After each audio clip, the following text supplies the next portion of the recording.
আজকে পিরিয়ডিক টেবিলে আমরা পার্ট 3 করব। পার্ট 2তে আমরা কি করেছিলাম, আয়নন বিভব, তড়িৎ ঋণাত্মকতা, পর্যায় বরাবর এবং গ্রুপ বরাবর আকার বাড়ে না কমে, তড়িৎ ঋণাত্মকতা বাড়ে না কমে, খুব সুন্দর একটা গল্প দিয়ে আমি কিন্তু বুঝিয়েছিলাম। আজকে আমরা মেনলি করব কি করব না, এদের পজিশনটা বাইর করব, অর্থাৎ এদের পর্যায় সংখ্যার সঙ্গে সঙ্গে শ্রেণী সংখ্যা এবং ব্লক। ঠিক আছে, এরপরে আমরা প্রত্যেকটা শ্রেণীর সম্পর্কে জানবো।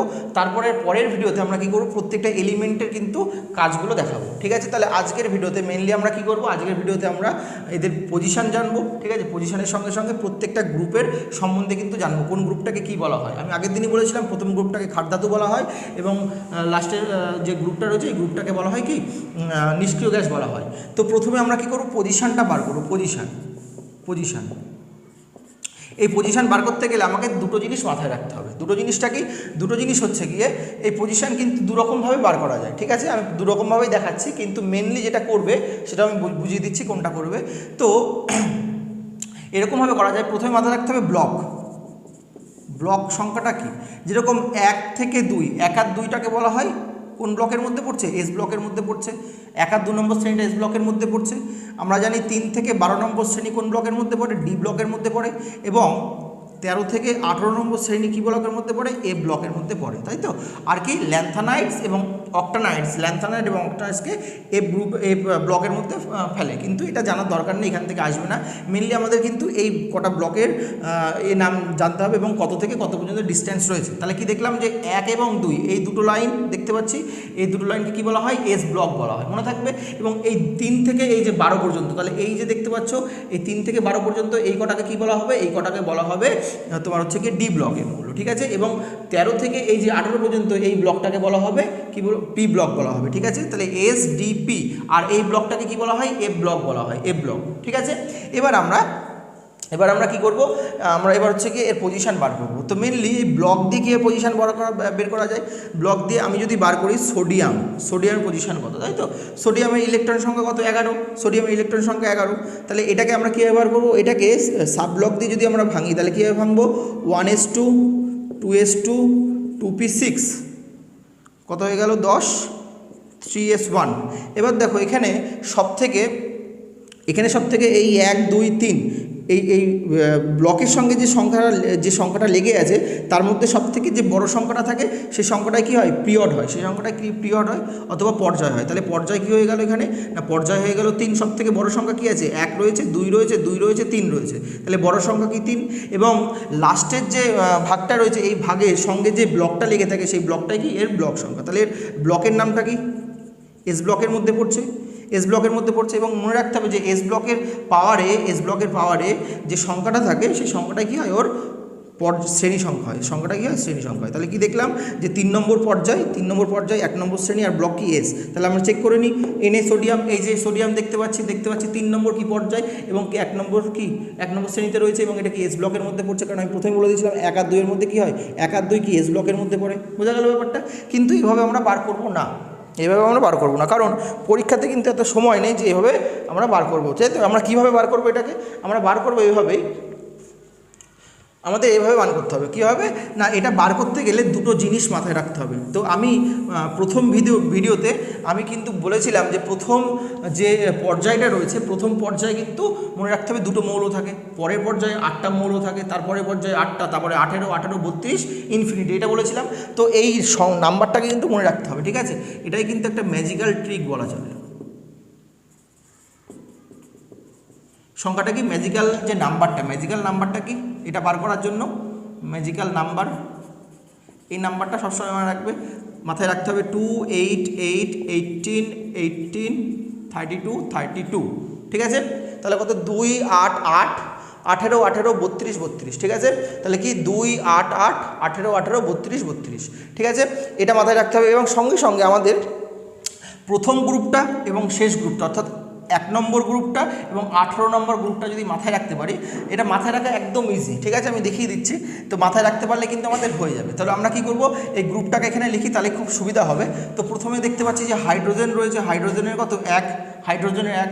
তারপরে দেখতে পাচ্ছি লিথিয়াম রয়েছে, লিথিয়ামের কত দেখতে পাচ্ছি আমি 3 দেখতে পাচ্ছি, লিথিয়ামের কত 3। তারপরে আমি এখানে লিথিয়ামের পরে রাখবো সোডিয়ামের কত 11, পটাশিয়ামের কত 19, পটাশিয়ামের পরে কী রয়েছে? রুবিডিয়াম রয়েছে। রুবিডিয়াম কত না 19-এর সঙ্গে কত যোগ করবো? 37। তারপর রুবিডিয়ামের পরে কত? সিজিয়াম রয়েছে কত? সিজিয়াম হচ্ছে গিয়ে 55। সিজিয়ামের পরে কি ফ্যান্সিয়াম রয়েছে, ফ্যান্সিয়াম কত? ঠিক আছে, এই নাম্বার কিন্তু মুখস্থ করার প্রয়োজন নেই, এটা খুব সোজা। কীভাবে সোজা? আমরা জানি যে হাইড্রোজেন কিন্তু সবার প্রথমে থাকে, তাই তো? এটা তো সবাই জানে। তাহলে হাইড্রোজেনের পজিশন কত? 1, তাই তো? এটার 1 আমরা জানি। এবার কি করব? জাস্ট এই যে সংখ্যাগুলো, এই যে ম্যাজিক্যাল যে নাম্বারটা দিয়েছি না, এই নাম্বারগুলো যোগ করতে হবে জাস্ট, আর কিচ্ছু না। ঠিক আছে, কীভাবে যোগ করছি দেখো। এই 1 রয়েছে, এই 1-এর সঙ্গে যদি আমি 2 প্রথমে কত যোগ করব? 2, তাই তো? তাহলে 1-এর সঙ্গে যদি আমি 2 যোগ করি তাহলে 3 হচ্ছে। আবার এই 3-এর সঙ্গে এবার কত যোগ করবো দেখো, 3-এর সঙ্গে কত? 8 হয়ে গেল। 3-এর সঙ্গে 8 যোগ করলাম। আবার কত যোগ করব? 11-এর সঙ্গে এই যে আবার 8 যোগ করব। ঠিক আছে, তারপরে আবার 19-এর সঙ্গে কত যোগ করব? এবার যোগ করব এই যে 18 যোগ করব। আবার 37-এর সঙ্গে কত যোগ করব? আবার আমরা কি করব? 18 যোগ করব। ঠিক আছে, তারপরে আমরা কত যোগ করব? 32 যোগ করব। ঠিক আছে, এই কটা মাথায় রাখলেই হবে, এই কটা মাথায় রাখলে হবে। তো 32 যোগ করলাম, এই হচ্ছে কি কিন্তু নিয়ম। তাহলে বোঝা গেল কীভাবে এই নাম্বারটা দিয়ে আমরা কিন্তু প্রথম লাইনে কী বার করলাম? আমরা এর কিন্তু বার করলাম, পজিশনটা বার করলাম, অর্থাৎ এর যে ইলেকট্রন সংখ্যা বা প্রোটন সংখ্যাটা আমরা কী করলাম? বার করলাম। ঠিক আছে, একইভাবে আমাদের কিন্তু 18 নম্বর শ্রেণীটাকে মাথায় রাখতে হবে। তো আমরা 18 নম্বর শ্রেণীতে প্রথমে কে থাকে আমরা জানি, প্রথমে থাকে 18 নম্বর শ্রেণী কে থাকে? প্রথমে থাকে হিলিয়াম, তাই তো? হিলিয়াম থাকে কত নম্বর পজিশনে? না 2 নম্বর পজিশনে, এখানেই 2 লিখছি। ঠিক একইভাবে এটাকেও কিন্তু আমরা ওরমভাবে যোগ করে লিখবো। ঠিক আছে, এবার 2-এর সঙ্গে তাহলে কত যোগ করবো? আবার 8 যোগ করবো। তাহলে 2-এর সঙ্গে যদি আমরা 8 যোগ করি তাহলে কত হবে? 10। তাহলে 10-এ কে রয়েছে দেখতে পাচ্ছ? নিয়ন রয়েছে 10-এ। আবার 10-এর সঙ্গে আবার কত যোগ করবো? আবার আমরা 8 যোগ করবো। তাহলে আবার যদি 8 যোগ করি তাহলে কত হয়ে যাবে? 18। 18তে কী রয়েছে আমরা দেখতে পাচ্ছি? আর্গন রয়েছে দেখতে পাচ্ছি, তাই তো? তারপরে কি আবার আমরা কি করব? এই 18-এর সঙ্গে এবার কত যোগ করব? এবার আবার 18 যোগ করব। তাহলে কি 2, প্রথমে 2 যোগ করলাম, তাই তো? 2-এর পরে 2 তো আমার রয়েছে, প্রথমে তো আমার 2 রয়েছে যেহেতু, তো এইটার সঙ্গে কিন্তু 2 আর যোগ করবো না। কত যোগ করবো? 8 যোগ করবো। ঠিক আছে, প্রথমে 8 যোগ করলাম, তারপরে আবার 8 যোগ করলাম, তারপরে আবার 18 যোগ করলাম। তাহলে 18 কত হয়? 36। 36 নম্বর কে রয়েছে? ক্রিপ্টন রয়েছে। আবার 36-এর সঙ্গে কত যোগ করবো? আবার একটা 18 যোগ করবো। তাহলে 36-এর সঙ্গে 18 যোগ করলে কত হবে? 54 হবে। 54 পজিশনে কে রয়েছে? জেনন রয়েছে, জেনন। আবার 54-এর সঙ্গে আমরা কত যোগ করবো? প্লাস 32 যোগ করবো। তাহলে 32 যোগ করলে কত হচ্ছে? 86 হচ্ছে। 86-এ কে রয়েছে? রেডন রয়েছে, তাই তো? রেডন রয়েছে, বোঝা গেল। তাহলে এই কটা মাথায় রাখলে হবে, আর কিন্তু মাথায় রাখতে হবে না। তাহলে এই যে ব্যাপারটা যে আমি দেখালাম, এই ব্যাপারটা আশা করি বুঝতে পেরেছো। কীভাবে এই দুটো লাইন আমরা মনে রাখবো বা বার করবো? এই নাম্বারের দিয়ে কিন্তু বার করবো। ঠিক আছে, এবার আমরা দেখবো যে কীভাবে কী করা হয়, কীভাবে বার করা হয়। কীভাবে বার করা সেটা আমরা দেখবো। দেখি কীভাবে বার করা হয়। আমরা যদি কীভাবে করবো, এবার কোনো একটা মৌলের কী করবো? আমি একটা বার করতে দিচ্ছি। সাপোজ আমি বার করতে দিচ্ছি, ধরো Fe 26 রয়েছে, তাই তো? এর যদি বের করতে বলে, এর বের করতে বলবে কি? পর্যায়, শ্রেণী, ব্লক। তাহলে এই 3টে জানলে তো তুমি নিজেই বানাতে পারবে পর্যায় সারণীটা, তাই তো? এই 3টে জানলে পর্যায় সারণীটা তো নিজেই বানানো যেতে পারে। দেখি কীভাবে বার হয় দেখি। 26। এবার আমাকে দেখতে হবে এই দিক থেকে। এবার এই নাম্বারগুলো কিন্তু আমি মুছে দিলাম, তোমরা একটা স্ক্রিনশট নিয়ে নিতে পারো। ঠিক আছে, কীভাবে করলাম? এবার কী করলাম? এই নাম্বারগুলো আমি মুছে দিলাম, যেগুলো যোগ করেছি। এটা যে জাস্ট নাম্বার, এটা তো ট্রিক, এটা মনে রাখার জন্য এটাকে যোগ করতে হবে। ঠিক আছে,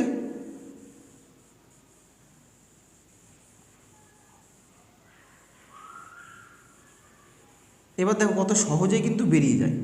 তাহলে প্রথমটা আমরা দেখলাম যে 1 নম্বর পর্যায়, দ্বিতীয়টা 2 নম্বর পর্যায়, এটা 3 নম্বর পর্যায়, এটা 4 নম্বর, এটা 5 নম্বর, এটা 6 নম্বর, এটা 7 নম্বর। আমরা জানি 7টা পর্যায়, তাই তো? 7টা পর্যায়, তাহলে 7টা পর্যায় হয়ে গেল। এবার আমাকে বার করতে দিয়েছে 26। তাহলে পর্যায়টা, প্রথম পর্যায় বার করা শেখাচ্ছি। পর্যায় কীভাবে বার হয়? তাহলে 26 দিয়েছে, আমরা দেখব যে এই সংখ্যাটা 26টা কোন সংখ্যার তোমার হচ্ছে পরে পড়ছে। ঠিক আছে, এবার দেখবো যে 1-এর পরে তো 26 অবশ্যই পড়ে, কিন্তু 1-এর পরে কী রয়েছে? 3 রয়েছে, 3-এর পরেও পড়ে। ঠিক আছে, তাহলে দেখবো যে এর সবথেকে কাছের সংখ্যাটা কি।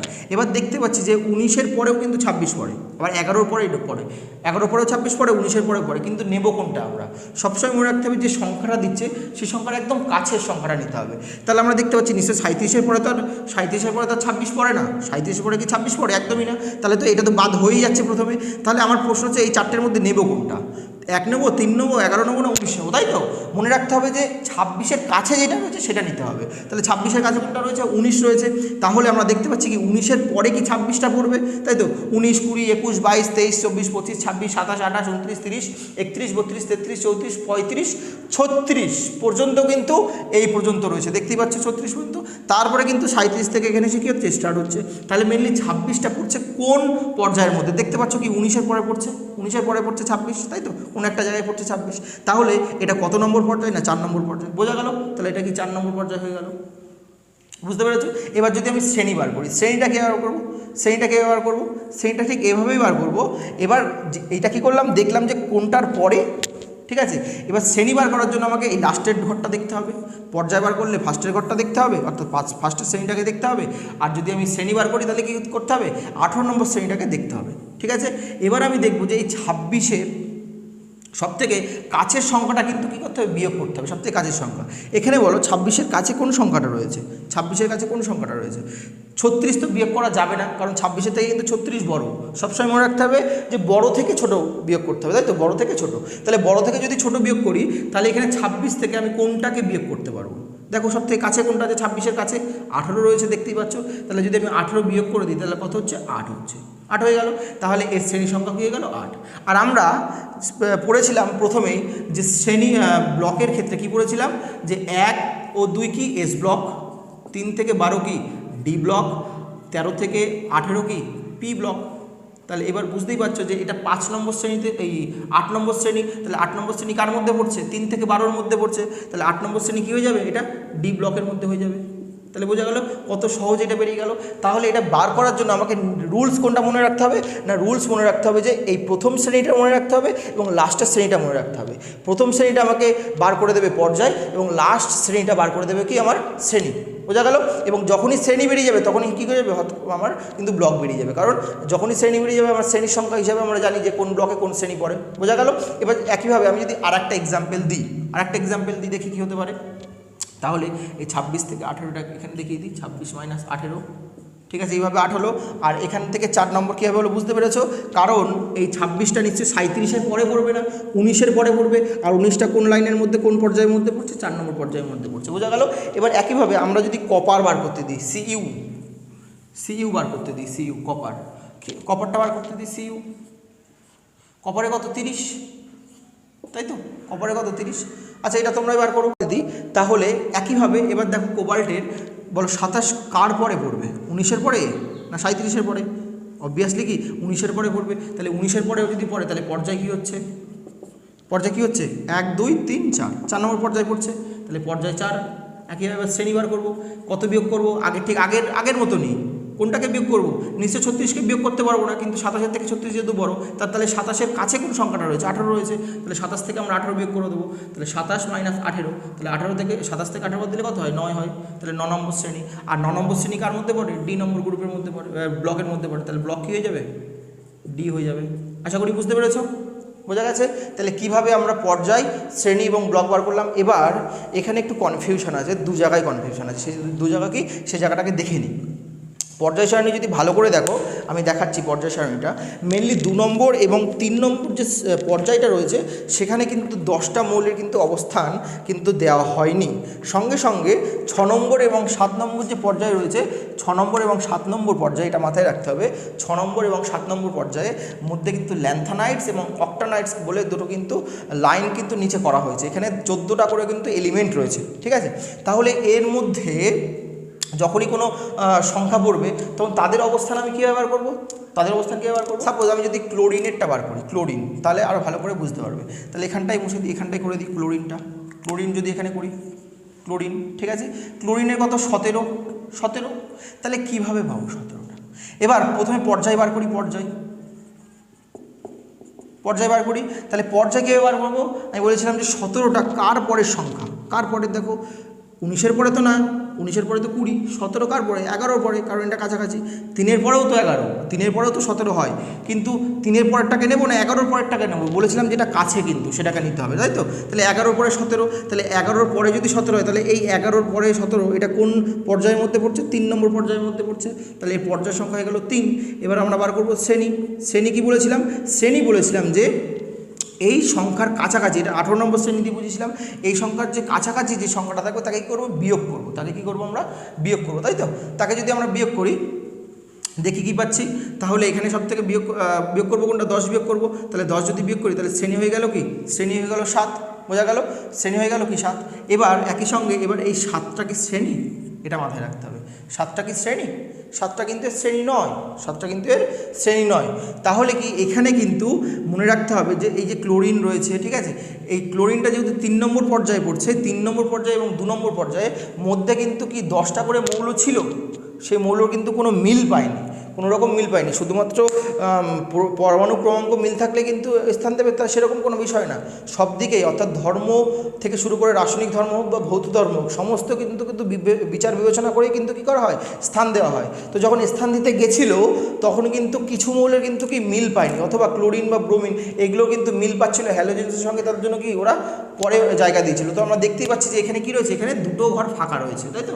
এই যে একটা ঘর, এই একটা ঘর, তাহলে এই 2টো ঘরে মোট কটা ছিল, এখানেও 10টা ছিল, এখানেও 10টা ছিল। তাহলে এর যে 7 নম্বর পজিশন আসলে কি 7-এ রয়েছে না, একে কিন্তু আরও 10 বাড়িয়ে দিয়েছে, ওইদিকে হওয়া দরকার ছিল 7-এ, কিন্তু কি 10টা যেহেতু ফাঁকা, সেই 10টা ফাঁকার জন্য কি আরও সামনে ঠেলে দিতে 10 ঘর ঠেলে দিয়েছে। তাহলে 10 ঘর যদি ঠেলে দেয় তাহলে 10-এর সাথে কত হয়ে গেল, 17 হয়ে গেল। আর আমরা জানি ক্লোরিন কি একটা হ্যালোজেন্স মৌল, আর হ্যালোজেন্স মৌল মানে কি 17 নম্বর শ্রেণী, বোঝা গেল ব্যাপারটা। তাহলে কেন 10 যোগ হলো বুঝতে পেরেছো, বুঝতে পেরেছো, কারণ 2 এবং 3 নম্বর শ্রেণীতে 10টা করে এলিমেন্ট কী রয়েছে, ফাঁকা রয়েছে, ঠিক আছে। এই জায়গাটা মাথায় রাখতে হবে। তাহলে পর্যায়ে যখনই 3 অথবা 2 বেরোবে তখন কিন্তু এই কথাটা মাথায় রাখতে হবে, বুঝতে পেরেছো। এবার দেখো যখনই শ্রেণী বেরিয়ে গেল তখনই কি আমার ব্লকটা খুব সহজেই বেরিয়ে যাবে। এবার বলো 17 নম্বর শ্রেণীটা কোন ব্লকের মধ্যে পড়ছে, এখানে আমি লিখে দিয়েছিলাম যে 13 থেকে 18-এর মধ্যে, 13 থেকে 18-এর মধ্যে কী পড়ে, 13 থেকে 18-এর মধ্যে এ ব্লকের পি ব্লকের মধ্যে পড়ে, তাই তো। পি ব্লকের মধ্যে পড়ে, তো একটা ব্লকটা কী হয়ে গেল, পি হয়ে গেল। তাহলে তুমি এখানে ভালো করে দেখতে পাচ্ছ যে 3 নম্বর পর্যায়ে 17 নম্বর শ্রেণী, তাই তো। দেখে নিই এখানে দেখে নিই, দেখতে পাচ্ছ যে এই যে 3 নম্বর পর্যায়ে যে দেখতে পাচ্ছ 3 নম্বর পর্যায়ে কি এটা হচ্ছে কি 17 নম্বর শ্রেণীতে এই যে ক্লোরিন পড়ছে, ঠিক আছে। তাহলে মিলে গেল। তাহলে এইভাবেই আর একটা কোন জায়গায় রয়েছে, যেখানে ল্যান্থানাইটস এবং অক্টানাইটস রয়েছে সেখানে। তো সেখানে একটা এক্সাম্পল আমি দেখে নিই, আমরা কী বার করবো, টাংস্টেন বার করি। টাংস্টেন ডাব্লু, এটা খুব ইম্পর্টেন্ট। টাংস্টেনের চিহ্নটা আসে পরীক্ষায়, সিম্বলটা, টাংস্টেনের সিম্বল কি ডাব্লু, ঠিক আছে। এই টাংস্টেনের কত 74, 74। এটা কীভাবে বার করবো, একইভাবে আমি দেখে নিই। প্রথমে পর্যায়টা দেখে নিই, তারপরে শ্রেণী দেখে নেব, তারপরে ব্লক দেখে নেব, ঠিক আছে। তাহলে প্রথমে পর্যায়টা দেখে নিই। এই 74টা বলো কোন সংখ্যার পরে পড়ছে,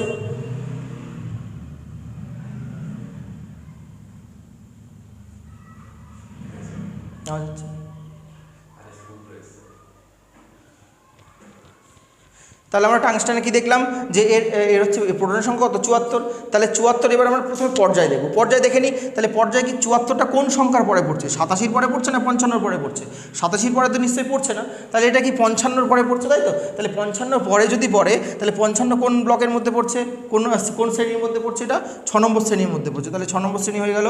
তাহলে পর্যায় কী হয়ে গেল, 6 নম্বর শ্রেণী, ঠিক আছে। 6 নম্বর পর্যায় হয়ে গেল, বোঝা গেছে। তাহলে 6 নম্বর পর্যায় হয়েছে। এবার আমরা দেখব কি, শ্রেণীটা দেখব। এবার এই 74 সংখ্যাটা এবার আমরা এই দিকে তাকাবো, 18 নম্বর শ্রেণীর দিকে তাকাবো। কি বলেছিলাম যে 74-এর থেকে সব থেকে কাছের সংখ্যাকে বিয়োগ করতে হবে, তাই তো। তাহলে এখানে দেখে নিই সব থেকে কাছের সংখ্যা কী রয়েছে, 86 তো বড়, 86 তো বিয়োগ করা যাবে না। তাহলে কাছের সংখ্যা কত, 54। তাহলে 54 আমাকে বিয়োগ করতে হবে। তাহলে 54 যদি আমি বিয়োগ করি, তাহলে 74 থেকে 54 যদি আমি বিয়োগ করি তাহলে কত হচ্ছে, 20 হচ্ছে। কি 20 নম্বর শ্রেণী, কি আদৌ কি 20টা শ্রেণী থাকে না, থাকেই তো 18টা শ্রেণী। তখন কী হবে, মেনলি আমাদের মনে রাখতে হবে যে 6 নম্বর এবং 7 নম্বর, 6 এবং 7-এ কী রয়েছে, ল্যান্থানাইটস এবং অক্টানাইটসগুলি সবাই এখানে কিন্তু আলাদা করে ভাগ করে 14টা করে কিন্তু মৌলের অবস্থান দিয়েছে। তো কী করেছে, 14টা মৌল এখানে কিন্তু ছিল, 14টা মৌল এখানে ছিল। তাহলে 14টা মৌল যদি এখানে থাকতো তাহলে এর পজিশান কী হয়ে যেত, এর পজিশান কি আরও কাছে চলে আসতো, ঠিক আছে। তাহলে এই যে 14টা এলিমেন্ট এখানে রয়েছে, সেই 14টাকে কী করবো আমরা বিয়োগ করে দিই, তাহলে বুঝতে পারবো। তাহলে 14টাকে যদি আমরা বিয়োগ করে দিই তাহলে 20 কিন্তু হবে না, মেনলি 20 কিন্তু হবে না। তাহলে 20 যদি না হয় তাহলে কী হয়ে যাবে, 20 থেকে আরও 14 বিয়োগ হয়ে যাবে, তাহলে কত হয়ে যাবে, 6 হয়ে যাবে। তাহলে শ্রেণী হয়ে গেল কত, 6।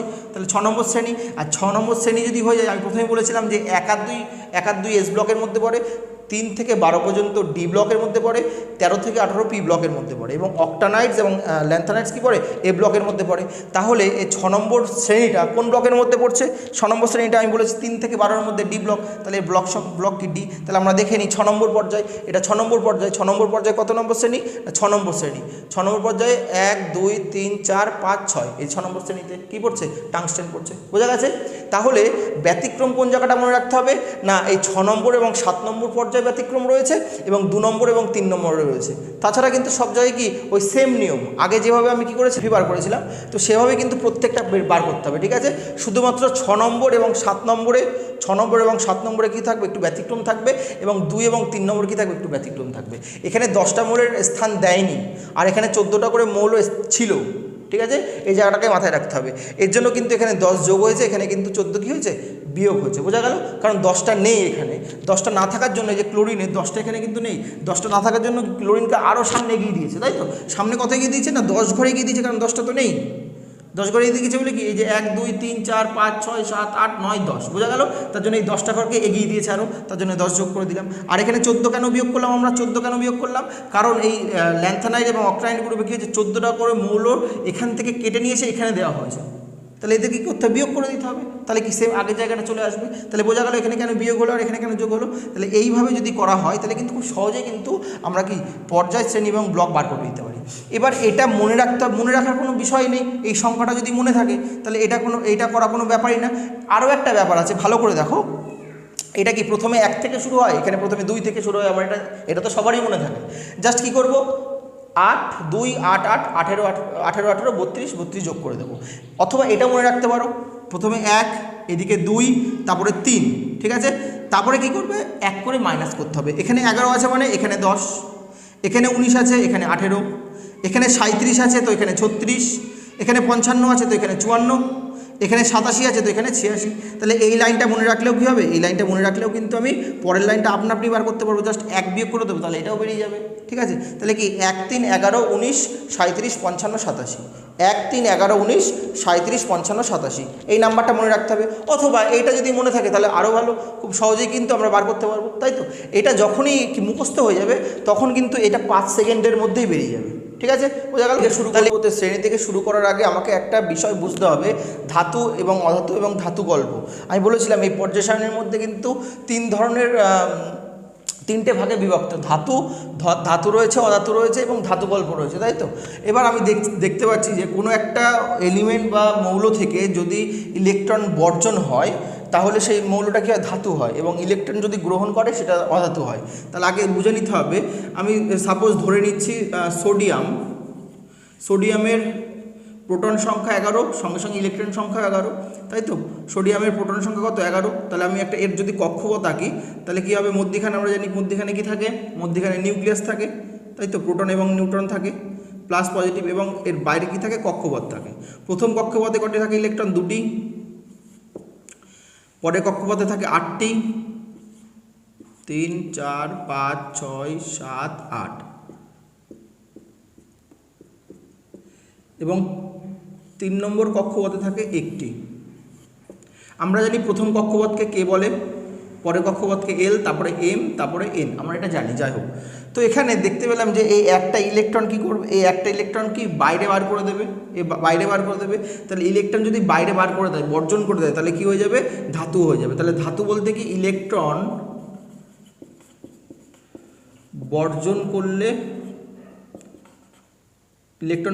করলে কি হয়? ধাতু হয়। কিন্তু এই ইলেকট্রন বর্জন কেন করবে সে কারণটা কিন্তু আমরা পরে জানবো, কেন ইলেকট্রন বর্জন করবে। এবার ইলেকট্রন গ্রহণ করার হচ্ছে গিয়ে প্রবণতাকে কী বলে? ইলেকট্রন যদি গ্রহণ করে তাহলে সে কী হয়ে যাবে? অধাতু হয়ে যাবে। এবং এটা কেন হচ্ছে কি আমি বলে দিই, এটা কেন ইলেকট্রন বর্জন করবে। সবসময় মনে রাখতে হবে যে একটা মৌল সবসময় সুস্থির থাকতে চায়, অর্থাৎ ওর যে অরবিট রয়েছে, যে কক্ষপথ রয়েছে, যোজ্যতা কক্ষ অর্থাৎ লাস্ট কক্ষে ইলেকট্রন সংখ্যা সবসময় কী হতে হবে? পরিপূর্ণ থাকতে হবে। তো মেনলি 8টা, এখানে কি 2টো রয়েছে, পরে কক্ষপথে 8টা, তারপরে কক্ষপথে কটা? 1টা। মেনলি সবসময় কি সুস্থির হতে যায়, সুস্থির হতে গেলে কথা 8টা থাকতে হবে। তাহলে ও এই একটা কী করবে? বাইরে বার করে দেবে। তাহলে এটা কি হয়ে গেল? ধাতু হয়ে গেল। সোডিয়াম কী হয়ে গেল? ধাতু।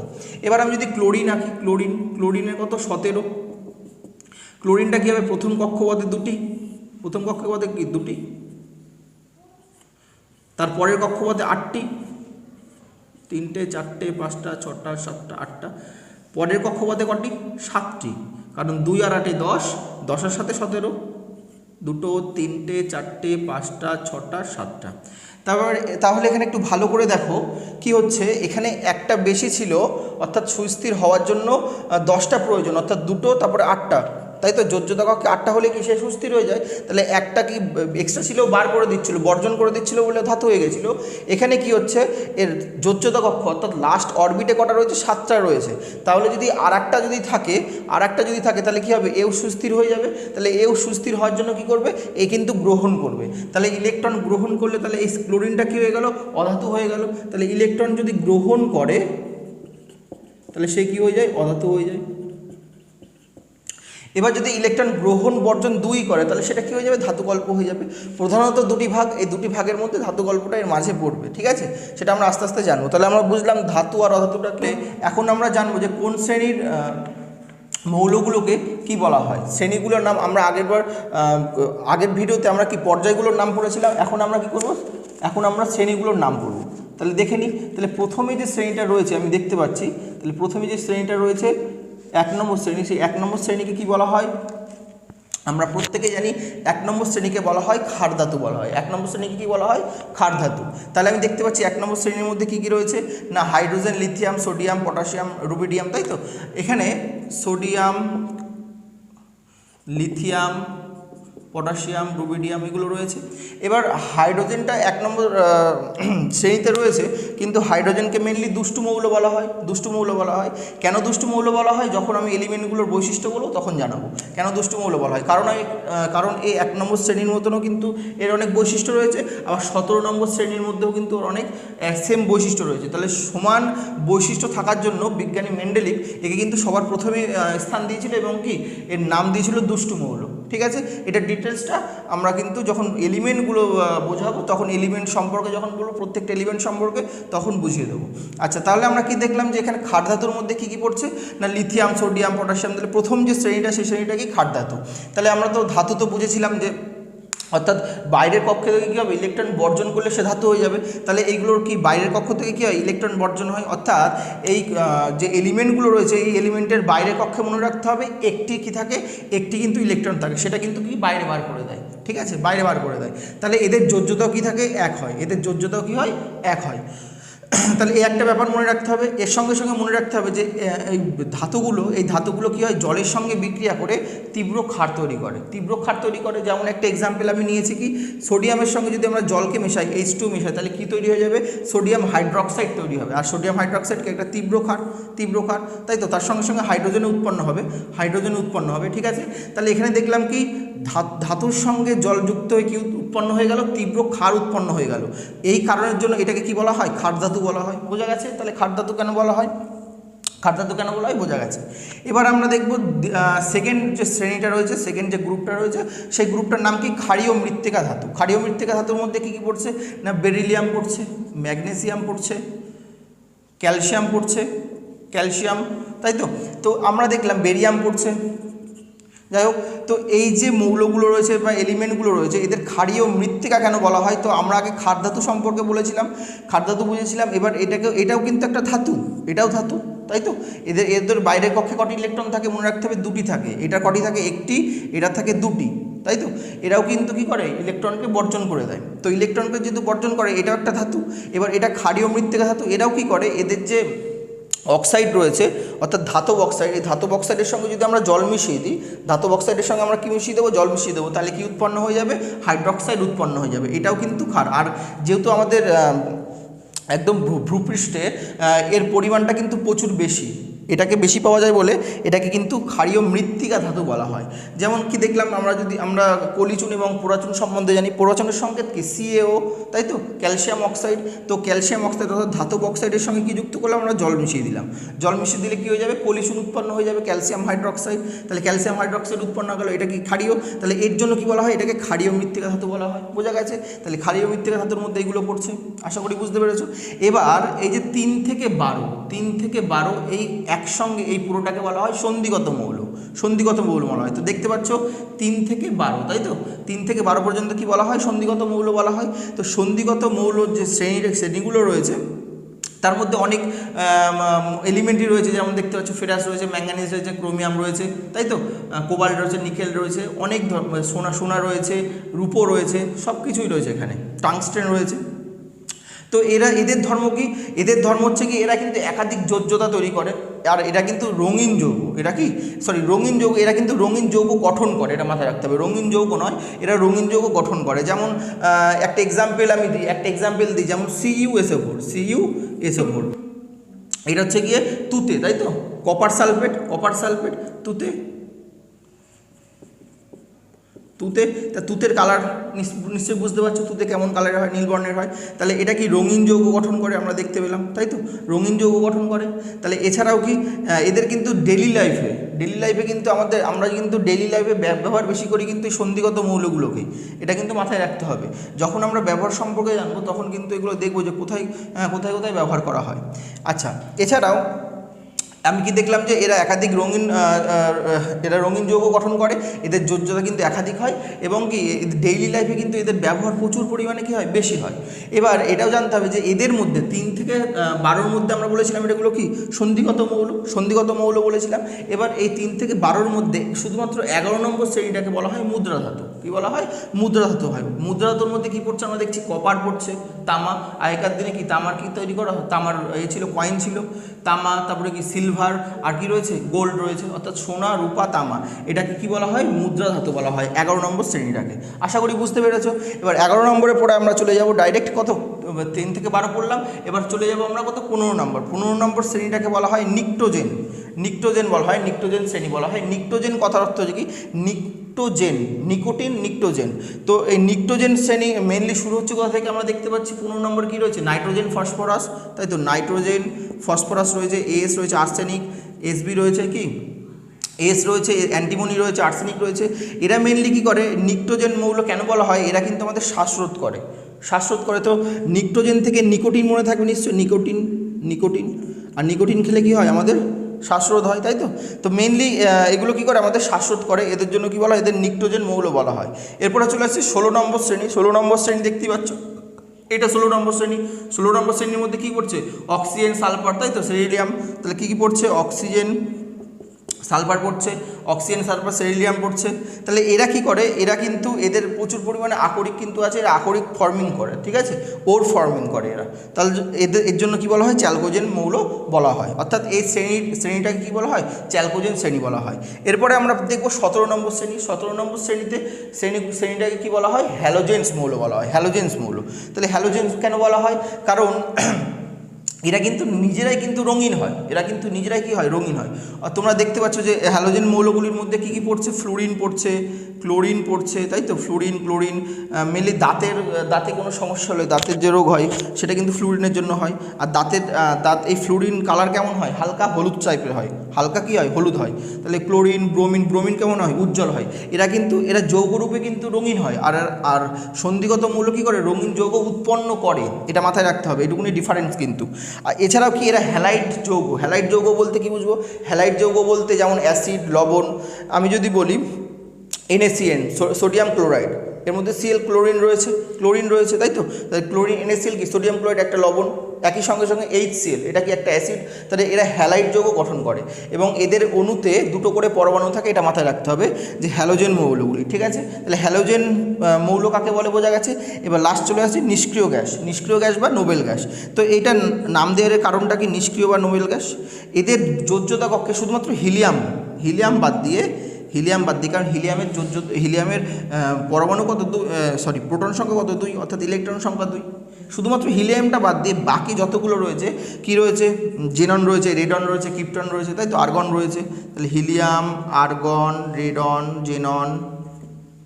তো এইগুলো কি হয়, এর কিন্তু প্রচুর কাজ, এই নিষ্ক্রিয় গ্যাসগুলো কিন্তু প্রচুর কাজ। এরা কিন্তু সুস্থির হয়, এরা কিন্তু কারোর সঙ্গে কী করে না, এরা কারোর সঙ্গে বিক্রিয়া করে না। কেন করে না? কারণ এরা সবসময় কী থাকে, সুস্থির থাকে। যেমন আমি একটা এক্সাম্পল দিই, আর্গনের পরমাণু ক্রমাঙ্ক হচ্ছে 18, আর্গনের পরমাণু ক্রমাঙ্ক কত? 18। তাহলে বলো প্রথম কক্ষে কটি থাকবে? দুটো থাকবে। প্রথম কক্ষে কটি থাকবে? দুটো। তারপরে কক্ষে কটি থাকবে? 8টি। তাহলে 8 আর 10 কত হয়ে গেল? 18টি। 8 আর 10 কত হয়ে গেল? 2 প্লাস 8, 2 প্লাস 8 কত হয়ে গেল? আমরা দেখলাম 10 হয়ে গেল। তাহলে থার্ড কক্ষে তাহলে কটা থাকবে? 2, দেখলাম 2, 8, তারপরে কত? আবার 8 থাকবে। তাহলে দেখতে পাচ্ছ যে 2 আর 8 10, আর 10 আর 8 কত? 18। তাহলে দেখলাম যে আর্গনের ইলেকট্রন বিন্যাসটা আমরা দেখলাম, অর্থাৎ লাস্ট কক্ষে কটি রয়েছে? 8টি রয়েছে। তাহলে 8টি থাকলে কী হয়? সুস্থির হয়। তাহলে দেখলাম কি আর্গন সুস্থির। এরকমভাবে শুধুমাত্র কি হিলিয়াম বাদ দিয়ে যতগুলো রয়েছে, অর্থাৎ যে বাকি 5টি কী রয়েছে? নিষ্ক্রিয় গ্যাস রয়েছে, তাদের কিন্তু যোজ্যত কক্ষে কটি ইলেকট্রন থাকে? 8টি করে ইলেকট্রন থাকে, অর্থাৎ সুস্থির থাকে। তো সুস্থির থাকার জন্য এরা কিন্তু কী হয়? এরা কিন্তু নিষ্ক্রিয় গ্যাস হয়। এরা কিন্তু নিষ্ক্রিয় অথবা নোবেল গ্যাস। আর এদের কি যোজ্যতা কত হয়? যেহেতু ইলেকট্রন এরা কী করে না, বর্জনও করে না, গ্রহণও করে না, তাহলে এদের যোজ্যতা কত হবে? 0 হবে। এর জন্য কিন্তু এই শ্রেণীটাকে শূন্য শ্রেণীও বলা হয়। এটাকে কী বলা হয়? 18 নম্বর শ্রেণীটাকে শূন্য শ্রেণীও বলা হয়। আশা করি প্রত্যেকটা শ্রেণী সম্পর্কে বুঝেছ।